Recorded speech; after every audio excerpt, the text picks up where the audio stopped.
Assalamualaikum warahmatullahi wabarakatuh. Selamat pagi, bertemu semula. Bahasa Melayu tahun 1 bersama saya Cikgu Hawa. Semalam kita sudah bercuti selama 1 hari sempena Hari Kemerdekaan Malaysia yang ke-64. Tak terlewat lagi Cikgu nak ucapkan Selamat Hari Kebangsaan kali ke-64. Merdeka, merdeka, merdeka. Jadi hari ini kita lihat objektif pembelajaran ialah murid dapat melengkapkan cerita dengan kata ganda yang sesuai. Ada cerita, kamu kena lengkapkan cerita dengan kata ganda. Apa itu kata ganda? Perkataan yang diulang sebanyak 2 kali. Kamu sudah belajar sebelum ini. Jadi masukkan saja perkataan. Hari ini ada perkataan-perkataan baru, masukkan semula dalam cerita. Cerita apa? Nanti kita lihat. Kepada ibu bapa, kata ganda ini anak sudah belajar. Ingat dahulu pelampung-pelampung, kapal-kapal.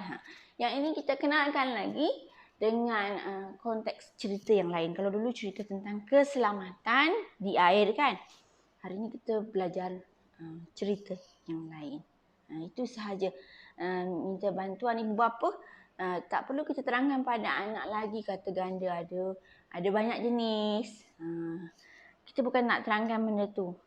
Memang kata ganda ada banyak. Ada kata ganda penuh, kata ganda separa, kata ganda berentak. Dan maksud kata ganda ni pun ada.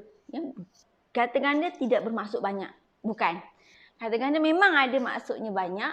Tapi ada juga kata ganda yang membawa maksud tunggal. Contoh kura-kura, rama-rama. Itu tunggal. Jadi kita terangkan pada anak kata ganda ini perkataan yang diulang sebanyak 2 kali. Untuk tahun 1. Nanti masuk tahun 2 ada lagi kata ganda yang lain. Separa, berentak. Ya? Jelas? Baik. Untuk murid-murid, kita lihat hari ini kita nak belajar tentang kata ganda. Perkataan yang diulang 2 kali. Sebelum ni dah belajar sekali. Hari ini belajar lagi. Apakah kata ganda itu? Jom kita baca.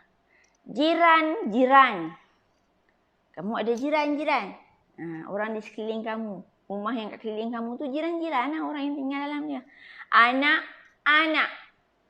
Anak-anak. Anak apa hari ni nak belajar? Kalau kat rumah tu, mak ayah kamu tu, kamu ada adik-beradik ramai, tu anak-anak lah. Anak orang. Ni kalau hari ni nak belajar anak lain ni.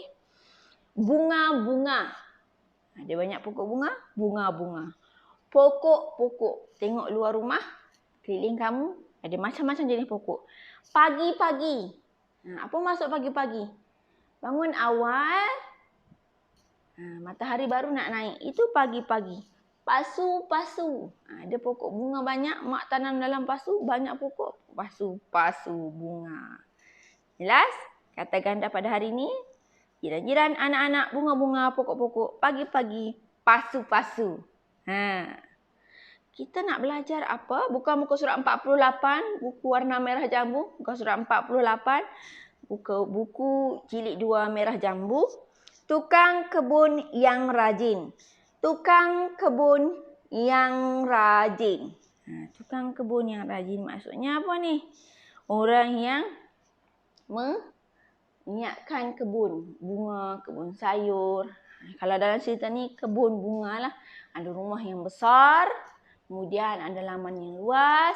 Upah seorang tukang kebun yang rajin untuk bagi kebun bunga tu cantik. Cikgu tak ada tukang kebun. Cikgu dah tukang kebun kat rumah cikgu. Maknanya cikgu tak upah orang. Cikgu dah yang buat sendiri. Mari kita baca sama-sama. Muka surat 48. Pakcik Rosli, tukang kebun. Pakcik Rosli, tukang kebun.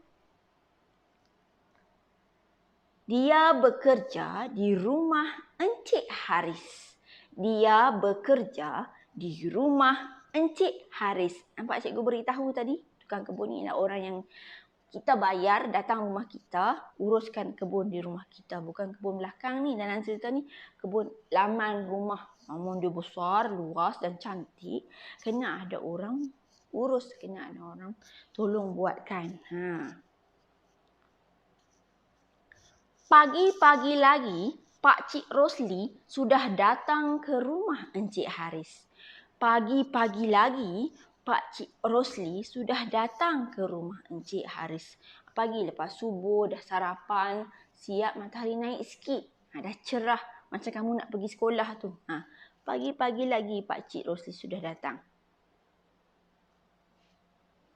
Dia tukang kebun yang rajin. Dia tukang kebun yang rajin. Rajin maknanya dia pergi kebun tu terus siap-siap. Fikir hari ni nak buat apa kat kebun. Macam-macam boleh buat kat kebun tau. Daripada mula nak tanam. Kalau pokok dah besar pun banyak kita boleh buat kalau rajin. Pakcik Rosli akan membersihkan dan mencantikkan taman di rumah Encik Haris. Pakcik Rosli akan membersihkan dan mencantikkan taman di rumah Encik Haris. Kalau rajin ni banyak kerja kita boleh buat. Daun yang kering tu kita kutip, kemudian kita sapu, kita ubah, kita alih. Apa Pakcik Rosli buat? Mari kita baca. Dia menyiram pokok-pokok dan menanam anak-anak pokok serta menyusun pasu-pasu bunga dengan teratur. Dia menyiram pokok-pokok, siram pokok dengan air kan. Ada yang pakai tong tu, ada yang pakai getah paip saja sambung terus dekat kepala paip. Dan menanam anak-anak pokok. Apa maksud anak-anak pokok? Pokok kecil-kecil lagi tu. Daun dia tak banyak lagi, halus. Yang itu anak-anak pokok. Serta menyusun pasu-pasu bunga dengan teraturan. Ada pokok yang cantik kalau kita tanam dalam pasu kan. Pasu pun ada banyak jenis. Besar, kecil, lebar, luas, rendah, tinggi. Ada bentuk petak, ada bentuk bulat. Macam-macam pasu. Jadi, kalau susun jadi cantik, rumah tu jadi cantik. Bunga-bunga di Taman Encik Haris kelihatan cantik. Bunga-bunga di Taman Encik Haris kelihatan cantik. Bunga yang banyak, kalau kita bela elok-elok, siram jaga betul-betul. Potong mana yang tak elok. Siram hari-hari dengan air yang cukup. Kena matahari, memang bunga tu akan kembang cantik. Encik Haris gembira kerana kawasan rumahnya kelihatan hijau dan bersih. Encik Haris gembira kerana kawasan rumahnya kelihatan hijau dan bersih. Encik Haris ni siapa? Tuan rumah tadi. Pakcik Rosli tu datang kerja jaga taman bunga. Udara pula semakin segar. Kalau banyak pokok kat kawasan tu, awak bangun pagi-pagi awak cuba tarik nafas. Udara lain tau berbanding awak berdiri kat tengah jalan. Ada bau asap, ada bau pencemaran. Lain. Kalau rumah tu banyak pokok, udara tu segar. Jiran-jiran Encik Haris selalu berkunjung ke rumahnya. Ni kalau sebelum COVID dulu, kita tak kisah kan. Jiran tetangga datang rumah kita. Macam ni lah. Jiran-jiran Encik Haris selalu berkunjung ke rumahnya. Tengok pokok, kan, sembang-sembang. Macam tu. Selesai. Kamu boleh ulang cerita cikgu ni sambil buka buku, muka surat 48.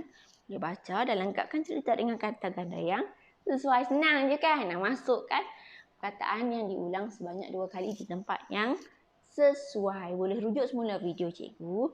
Dah siap tulis, boleh tangkap gambar, cikgu akan semak. Itu sahaja tugasan pada hari ini. Terima kasih. Assalamualaikum warahmatullahi wabarakatuh.